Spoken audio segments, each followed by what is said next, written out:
Tonight, we peel back the curtain on one of the most talked about names in the Black church, Pastor Jamal Bryant, the man with a voice that could fill any room and a story that few truly knew.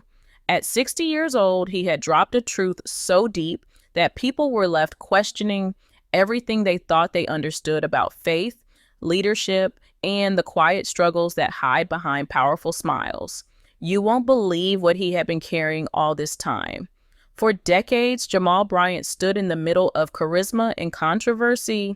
His sermons could light a fire in thousands of hearts, yet his name often burned in headlines that had nothing to do with the Bible. Let me tell you, this wasn't just a story about a pastor. It was about a man who had lived two lives, one for the crowd and one for the mirror.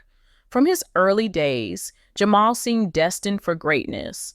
Born to two respected ministers, the church was not just his Sunday stop. It was his home, his world. He grew up breathing sermons, singing hymns, and believing that faith could fix anything. People around him said there was something special about the boy. Even as a teenager, he spoke with a boldness that felt far beyond his age. He had this rare spark, the kind that made people stop and listen. This is how a young preacher became the face of a movement before most his age even knew what purpose meant. He studied at Morehouse College, then went on to Duke University for his Master of Divinity. By the time he was in his 20s, he had already become the kind of leader people couldn't ignore. His voice carried weight. His presence commanded attention. He didn't preach the way others did. He talked about things that made people uncomfortable: race, relationships, politics, pain. He mixed faith with truth, and it made his sermons feel real. When he started Empowerment Temple in Baltimore, it wasn't just a church, it was a revolution. The crowd grew week after week, and people said Jamal Bryant was the new face of bold Christianity. But here's the shocking part. While the world was celebrating his rise, a quiet emptiness had already started growing inside him. The applause was loud, but the silence afterward was louder. Success was shining on him, but peace was nowhere to be found. As his fame grew, so did the pressure. Every sermon had to be powerful. Every word had to be perfect. People wanted a leader who never broke, never doubted, never failed. The expectations became chains that wrapped tighter around him with every passing year. This is where it gets interesting, because what the world saw as confidence was sometimes just survival. The spotlight was bright, but it burned. Suddenly, Jamal Bryant wasn't just a pastor, he was a brand. He had to look strong, speak strong, be strong, even when he felt anything but that. And then came the storms. His personal life started becoming news. His marriage to reality star Jamal Bryant, once admired by many, became a topic for gossip blogs and talk shows. Their divorce was played out for the world to watch, and every rumor became another headline. The media made him sound like a man who had it all, but didn't know how to keep it. Some called him a hypocrite, others said he was just human. But the craziest part? Nobody saw what was happening underneath. Behind the polished suits and the charming smile was a man slowly losing himself. He stood in front of thousands every Sunday, shouting hope and strength, but inside he was breaking. He could help others find peace, yet he couldn't find it for himself. He once said, "You can build a church, inspire a generation, and still feel empty on the inside." That line wasn't just a confession, it was a cry. For years, he had carried a secret weight, the kind that fame couldn't hide and faith couldn't always fix. And destiny took an unexpected turn the day he finally realized that the same platform that gave him power was also the one that was draining his soul. He was saving others while slowly losing himself. He smiled on Sundays and sat in silence on Mondays. He shook hands after service, then went home to fight thoughts that wouldn't stop. And the more people praised him, the more he felt trapped in the image he had built. Every rumor hurt, but pretending not to care hurt even more. He had to play a part, strong, certain, unshaken. But the truth, He was tired of performing, tired of proving, tired of being everything to everyone. The pressure had built for years, and what no one knew was that his public strength had been hiding a private wound that had been bleeding for far too long. He later said something that explained it all. You can be celebrated for what you do in public and still be broken by what happens in private. And that one line made people stop and think how many other leaders were walking through the same silent struggle. But here's where it gets interesting. This story wasn't about a scandal, not this time. The whispers had started long before anyone realized what they meant.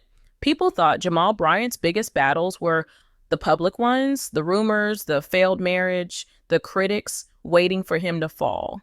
But they were wrong. The real war was silent, invisible, and fought behind closed doors. You won't believe how heavy that silence became. The same man who could bring thousands to their feet with one sermon was finding it harder to get out of bed some mornings. He was smiling on stage and sinking in private. Let me tell you, this is how even the strongest leaders can start to break, not all at once, but slowly, piece by piece, until the image they built begins to crumble from the inside. At first, Jamal tried to pray through it. He told himself it was just fatigue, that he only needed rest, a little time to reset. But rest never came. The church grew, the demands multiplied, and the expectations climbed higher than ever. He had to be the perfect pastor, the perfect father, the perfect man of faith. But here is the shocking part. Even when everything looked like it was going right, he felt nothing. The applause, the attention, the success, none of it filled him.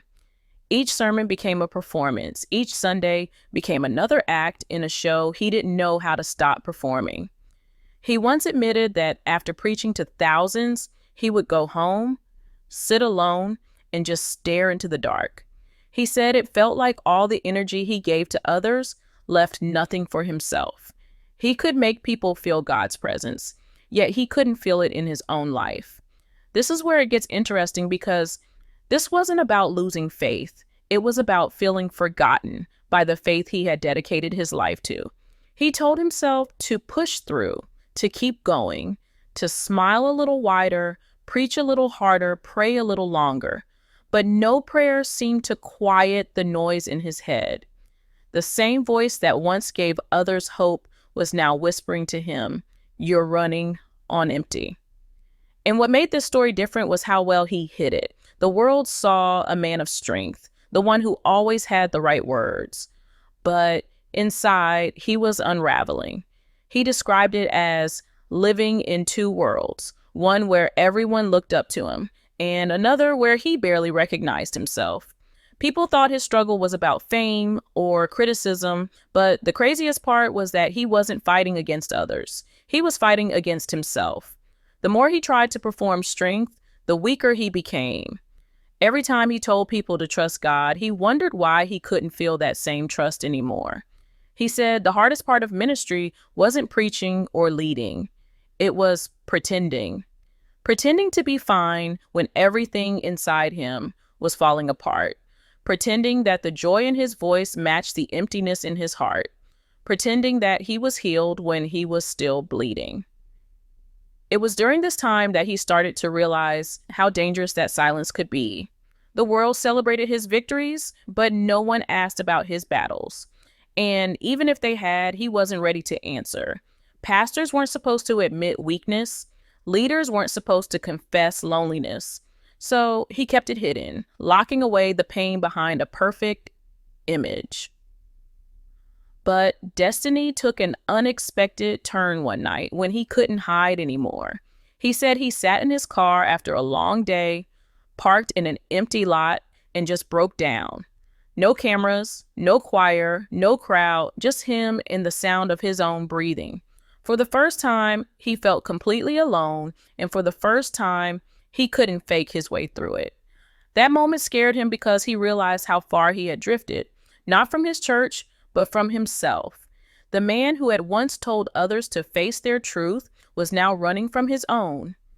And as he sat there in silence, one thought wouldn't leave his mind. What if I've built my whole life helping others heal? while I've been dying inside. It was in that moment that Jamal Bryant understood something he had ignored for years. He wasn't battling fame or failure. He was battling the exhaustion of pretending to be whole. That realization didn't bring peace right away, but it started something. It opened a door he had kept locked for far too long.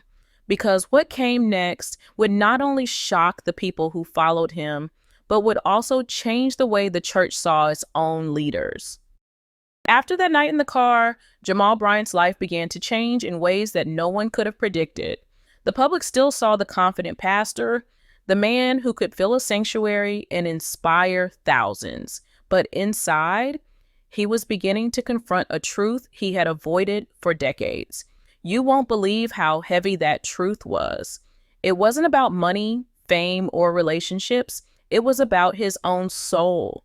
Let me tell you, this is how a man who had everything could feel so completely empty. The weight of performing every day, of being the person everyone expected him to be, had finally caught up with him.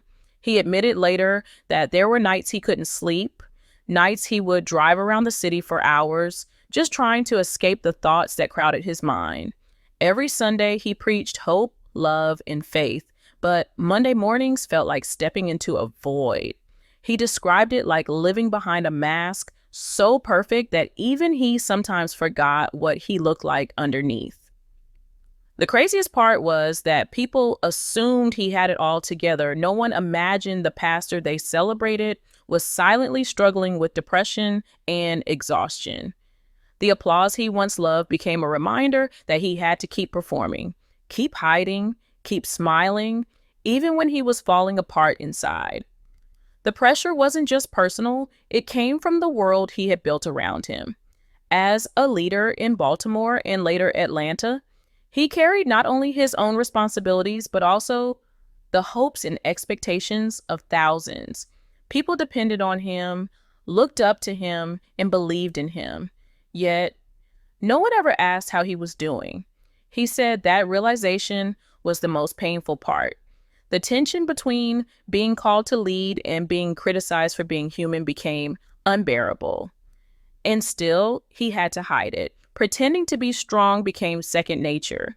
Every sermon, every public appearance, every word had to be perfect. It was exhausting, isolating, and lonely. But then came the turning point. In one rare moment of honesty, he admitted something that shook even those closest to him. The hardest part of ministry wasn't preaching or guiding others. It was pretending. Pretending to be healed when he was still hurting. Pretending to be strong when he felt weak. Pretending to be certain when he was filled with doubt. He confessed that for years he had carried a secret battle with depression and emotional exhaustion, a private struggle hidden behind the public image of confidence and leadership. What makes this story different is that he wasn't ashamed of his struggle. He had simply been waiting for the courage to speak it aloud. And then came the most shocking part. Jamal Bryant admitted that there was a time he almost walked away from ministry entirely. One Sunday, sitting alone, he told God, "I can't do this anymore. I can't keep pouring out what I no longer feel inside me." It was a breaking point, a moment when he could no longer perform, could no longer pretend, and yet something unexpected happened. He said he felt a whisper, not a voice, not a sound, but a quiet knowing that stopped him cold. God didn't call him to perfection, he realized. God called him to surrender. That one realization changed everything. It wasn't about being flawless, it was about being honest. From that moment, Jamal began to understand that real strength didn't come from performing. It came from facing the truth he had long avoided. From that moment on, Jamal Bryant's life began to shift in ways that were both quiet and powerful. The man who had spent decades performing strength finally started living truth. You won't believe how freeing it felt for him to stop pretending. Let me tell you, this is how a man who had been lost inside himself began to find his way back. For the first time, he didn't stand behind a mask of confidence or charisma. He stood as Jamal Bryant, the man, wounded, tired, but finally honest. He began to speak openly about the struggles he had hidden for so long.